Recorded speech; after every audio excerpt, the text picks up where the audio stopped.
Sean ustedes muy bienvenidos y bienvenidas a este ciclo de sesiones explicativas respecto del curso de legislación laboral del Instituto Leal.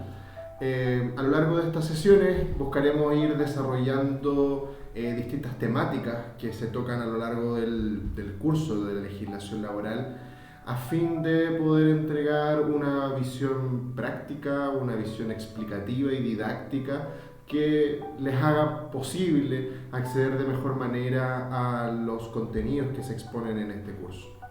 Es por esta razón que hemos decidido llevar adelante estas lecciones explicativas y en particular esta primera sesión tendrá por objeto hacer un proceso de introductorio a la lógica, a toda la institucionalidad que existe o que se encuentra contenida dentro de lo que pudiésemos denominar la legislación laboral, cuál es la forma en la cual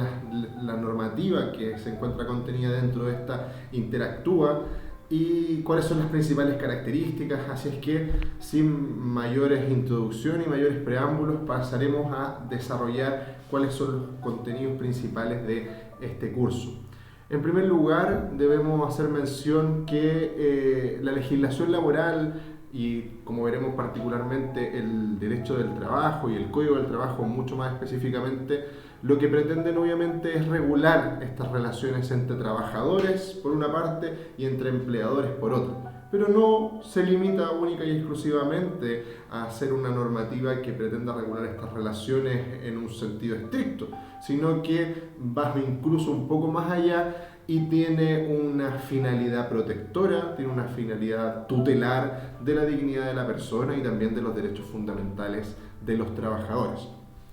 Es por esta razón y desde esta perspectiva que la legislación laboral ha tenido profusa desarrollo a lo largo principalmente del pasado siglo. Recordemos que el derecho del trabajo tiene su origen principalmente, o cuando se termina de desprender en definitiva y a materializarse como una rama independiente del derecho, con posterioridad o dentro del contexto del inicio de la revolución industrial. Entonces, ¿de qué manera el Código del Trabajo ya desde sus etapas más primitivas o más primigenias comenzó a ser un compilador de normas que venían a hacerse cargo de esta desigualdad que existe entre empleadores y trabajadores por otra parte? Debemos dejar de manifiesto desde ya como un principio, como un elemento que debe estar presente a la hora de estudiar la legislación laboral, que el Código del Trabajo no es la única normativa que tiene por objeto regular las relaciones laborales y que por consiguiente existen otras normas, ya sean estatutos especiales, ya sean normas complementarias como el estatuto administrativo, los cuales regulan situaciones laborales particulares, principalmente como es el caso de los funcionarios públicos o aquellos funcionarios que forman parte de instituciones público-privadas. Pero principalmente y en la mayoría de los casos estaremos en presencia de la aplicación del muy conocido por todo Código del Trabajo. Entonces, desde esta perspectiva, debemos dejar de manifiesto nuevamente que el objetivo de la legislación laboral, ya sea el Código del Trabajo, Instituto Administrativo y todas aquellas normas que tienen por objeto regular las relaciones laborales, tienen por objeto, sí, regular por una parte la relación laboral, pero también tener esta connotación protectora, esta connotación tutelar, dada la naturaleza jurídica y el contexto en el que nace, obviamente, el desarrollo del Código del Trabajo y como les mencionaba, de la legislación laboral en general. Entonces, dentro del concepto que podríamos intentar redondear o para intentar definir lo que entendemos por derecho del trabajo, podríamos mencionar que es aquella rama del derecho que se dedica específicamente a regular todas aquellas materias que dicen relación con el trabajo dependiente y remunerado y que se entrega de manera personal. Entonces nos encontramos ante el elemento personal, por decirlo así, que es un trabajo que se entrega de manera individual, de manera personal, de manera directa, y por otra parte estos elementos que sí les son absolutamente integrantes a lo que debemos entender por derecho laboral, que es el concepto de la dependencia o subordinación y del concepto de la remuneración. Estos tres elementos, trabajo entregado o prestado servicios de manera personal, por otra parte la subordinación y la o dependencia, y por otra parte la de remuneración, vienen a ser el triángulo configuratorio del derecho laboral para aspectos jurídicos y para la relación laboral en aspectos jurídicos. Debemos entender que no todo esfuerzo, no toda labor desde esa perspectiva es relevante jurídicamente para el derecho del trabajo. Tiene que necesariamente existir o incluir estas tres características, estos tres elementos, que sea un servicio entregado de manera personal, que sea dentro de un contexto de subordinación o dependencia, y que como contraprestación a este servicio personal exista una determinada remuneración. Debemos dejar de manifiesto desde ya que el derecho del trabajo y gran parte de la normativa del ordenamiento laboral son normas de orden público. ¿Qué quiere decir que sean normas de orden público? Lo cual obviamente también tiene como consecuencia que el derecho laboral sea una rama del derecho público. La naturaleza jurídica o la naturaleza normativa respecto a las normas de orden público dice relación con la posibilidad que tienen los particulares de modificar el contenido de estas normas. Cuán disponible está el contenido de estas normas para la voluntad de las partes. Desde esa perspectiva, el derecho laboral, al igual que la mayoría de las legislaciones de orden público, la voluntad de las partes se encuentra absolutamente o en gran parte constreñida, dado que el tipo de legislación no entrega mucho margen para la maniobrabilidad por parte de los particulares.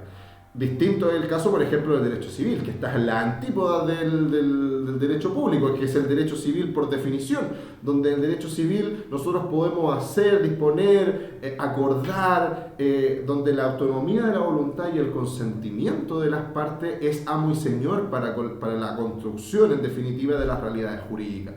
Pero en el caso del derecho laboral y en el caso de la mayoría, por no decir todas las normas las ramas del derecho que se pudiesen categorizar como de orden público o de naturaleza de derecho público, las normas que le forman parte, o las normas que están contenidas dentro de estas ramas del derecho, no son disponibles para las partes. Esto es muy relevante, puesto que en particular en la realidad laboral, esta imperatividad de las normas, esta imposibilidad de las partes para disponer del contenido de las normas tiene manifestaciones bastante palmarias, como por ejemplo el caso del ingreso mínimo mensual, como es el caso de las jornadas laborales,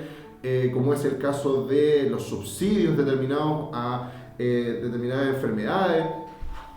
subsidios por parte del Estado.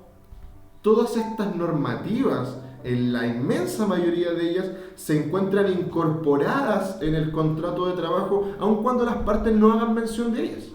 Esto es muy relevante, puesto que se entienden incorporadas todas estas garantías normativas, limitaciones de orden público, que no requieren de la manifestación expresa de las partes, sino que se entienden incorporadas al contrato de trabajo por el solo Ministerio de la Ley, sin requerir, como mencionaba, la manifestación de las partes en cuanto al deseo, en definitiva, de someterse a esa normativa. ¿Qué es lo que implica esta naturaleza de orden público, de esta rama del derecho público, que es el derecho del trabajo de la que estamos hablando? Principalmente lo que les mencionaba, la no disponibilidad, la irrenunciabilidad de las normas de naturaleza laboral. Y esto obviamente es coherente con lo que ha sido el desarrollo de la historia del derecho del trabajo, cómo concibe su génesis y cómo se ha hallado manifestaciones en directo beneficio, que han buscado el directo beneficio de los trabajadores a lo largo del tiempo, a lo largo de su desarrollo. Y cuál ha sido la garantía que ha buscado entregar el legislador para el mantenimiento de estas situaciones de protección. Ha sido que, en definitiva, ni los empleadores ni los propios trabajadores tengan la posibilidad de disponer del contenido de esta normativa que se ha concebido para tener este ideario de protección. Desde esa perspectiva, y como hemos ido adelantando, el derecho al trabajo tiene características y principios propios que lo gobiernan, se ha ido de alguna manera independizando del derecho civil, del derecho comercial que en algún momento lo contenían, que el derecho civil, el derecho comercial, que son ramas del derecho muchísimo más antiguas. En este comienzo, en este contexto histórico del inicio de la revolución industrial, eran estas ramas del derecho las que gobernaban las relaciones, las primitivas relaciones laborales. Obviamente de manera insuficiente, por no tener ese objetivo, por no tener esa vocación en definitiva del derecho civil y el derecho comercial, por lo que explicábamos antes, ¿no? Porque entendía de alguna manera que las partes contratantes concurrían a prestar su consentimiento en igualdad de condiciones. Lo cual es una realidad que en el derecho del trabajo y en la lógica laboral extendida en todo el planeta no se da de esa manera. Siempre existe una realidad, un sujeto dentro de la relación laboral que se encuentra en una situación mucho más ventajosa y otro que se encuentra en una situación mucho más desfavorecida. Entonces, desde esa perspectiva, el derecho civil, y el derecho comercial no contaban con las aptitudes necesarias para poder cumplir con todas las necesidades que en definitiva fueron manifestando lo que podríamos definir como la realidad laboral.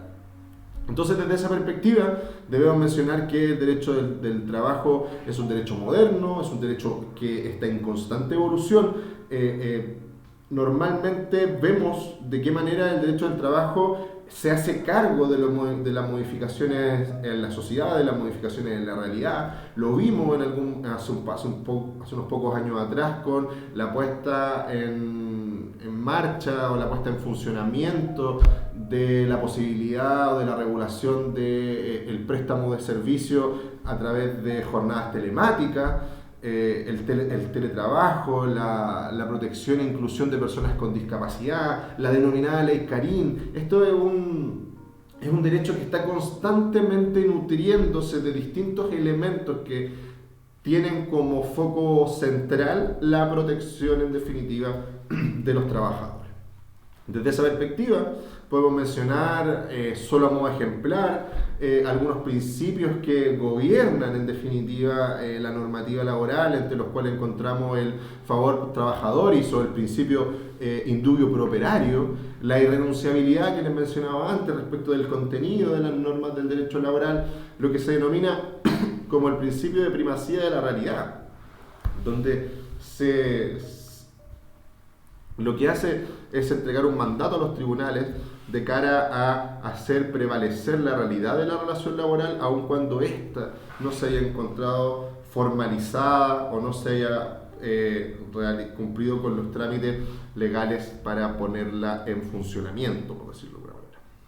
Entonces, desde esta perspectiva, debemos hacer alusión a que el derecho laboral tiene una finalidad protectora. En ningún caso es un derecho que pudiese calificarse como neutro, puesto que lo que pretende es hacerse cargo de esta diferencia, como les mencionaba, de esta desigualdad que existe entre las dos partes que forman parte de la relación laboral.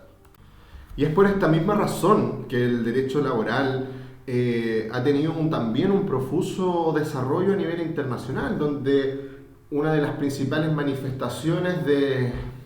la reunión internacional de voluntades en torno a la regulación en materia laboral la encontramos en la denominada Organización Internacional del Trabajo, la cual históricamente ha promovido a través de sus convenios, a través de sus recomendaciones, modificaciones puestas en funcionamiento, introducciones de diferentes instituciones dentro de la realidad nacional de los estados parte de la Organización Internacional del Trabajo, de cara a elevar los estándares de participación, de respeto a las disidencias, de prohibiciones de cualquier tipo de discriminación arbitraria,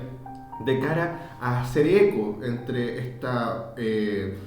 vocación que hemos declarado en un comienzo de estas sesiones, que por una parte sí es hacerse cargo de las relaciones laborales propiamente tal, regular jornadas, regular remuneraciones, pero también por otra parte entregar un sistema tutelar de protección de la dignidad humana y en este caso en particular de la dignidad del trabajador. Entonces, desde esa perspectiva es que instituciones como la Organización Internacional del Trabajo ganan importancia a la hora de ser un prisma a través del cual los estados deben mirar y respecto de donde también están los siguientes objetivos que se deben cumplir en materia de aseguramiento de garantías laborales. Y vinculado con el concepto de las garantías es que unimos el reconocimiento que tiene esta lógica laboral, este derecho del trabajo, ya no en un rango legal de estatuto administrativo, de código del trabajo, sino de rango constitucional, porque como bien sabemos, en nuestra lógica jurídica, las normativas no tienen el mismo rango jerárquico y consecuencialmente las normas de orden constitucional están por sobre las normas de orden legal y también muy por sobre las normas de orden reglamentario. Es desde esa perspectiva que debemos hacer mención en particular al artículo 19, número 16 de la Constitución, que reconoce la libertad del trabajo y la prohibición de toda discriminación arbitraria y el derecho a una remuneración justa. Debemos dejar en claro que lo que hace la Constitución no es reconocer un derecho al trabajo propiamente tal, lo que hace o un acceso al trabajo propiamente tal, sino lo que hace es reconocer la libertad para trabajar en lo que uno estime conveniente y que obviamente no exista ningún tipo de discriminación arbitraria en relación o dentro de este contexto y que esta prestación de servicios personales, como lo vimos delante, haya sido dentro del contexto o haya sido a cambio de una remuneración justa, mejor dicho. Esta garantía constitucional se ve materializada o se ve puesta en armas, por decirlo de alguna manera, a través del artículo 20 de nuestra norma fundamental, de nuestra Constitución de la República, la cual entrega a las personas, a los ciudadanos, la posibilidad de iniciar un recurso de protección ante los tribunales superiores de justicia de cara a evitar que exista algún tipo de vulneración, limitación o amenaza al ejercicio legítimo de la garantía constitucional de la libertad del trabajo, de la prohibición de discriminaciones arbitrarias y el derecho a tener una remuneración justa. No existe una garantía constitucional de acceso al derecho del trabajo propiamente tal como mencionamos, pero sí está tutelada dentro del contexto o desde la perspectiva de la libertad del trabajo. Entonces, desde esa perspectiva, debemos dejar en claro que el derecho del trabajo tiene una manifestación que va desde el rango constitucional, pasando hasta un rango legal, donde su manifestación principal es el Código del Trabajo, pero también sabemos que encontramos otras normas que son complementarias, que son coadyuvantes, que están constantemente trabajando y conversando con el derecho del trabajo. Entonces, desde esa perspectiva, debemos dejar de manifiesto, como mencionamos al principio, que el derecho del trabajo el Código del Trabajo no tiene una aplicación absoluta y extensiva a todas las realidades laborales en nuestro país. Sí se hace cargo y regula la inmensa mayoría de las relaciones laborales, pero existen funcionarios, funciones y también áreas del desarrollo, los cuales se encuentran expresamente excluidos de la regulación por parte del Código del Trabajo. El objetivo de esta primera sesión, de esta primera lección, era poder hacer una revisión de las principales características que tiene el derecho del trabajo, cuál es el contexto en el que surge, cuál es la finalidad o cuál es la vocación que ha buscado plasmar el legislador detrás de estas regulaciones, que como mencionamos, en gran parte de ellas se encuentran disgregadas por nuestro ordenamiento jurídico, pero que tienen un actuar coordinado a la hora de buscar, como les mencionaba, no solamente regular las relaciones laborales, sino también cumplir con este rol tutelar. Nos veremos entonces, les agradezco mucho. Nos vemos en nuestra próxima lección de curso de legislación laboral del Instituto Legal. Muchas gracias.